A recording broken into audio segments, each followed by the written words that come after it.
Mageuzi ya uchumi na fedha tuliyoyaanzisha nchini yamekuwa ni msingi muhimu wa kuijenga Zanzibar unaoshirikisha wananchi katika ukuaji wa uchumi wa nchi yao.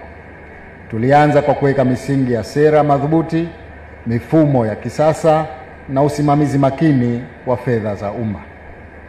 Sasa tunashuhudia matokeo kama ifuatavyo. Kwanza, uchumi wetu umekuwa kwa zaidi ya 7.2% kwa mwaka. Uwekezaji wa ndani na nje umeongezeka. Mfumuko wa bei umedhibitiwa kwa wastani wa tarakimu moja. Mapato ya ndani yameongezeka kwa 278% katika kipindi cha miaka mitano.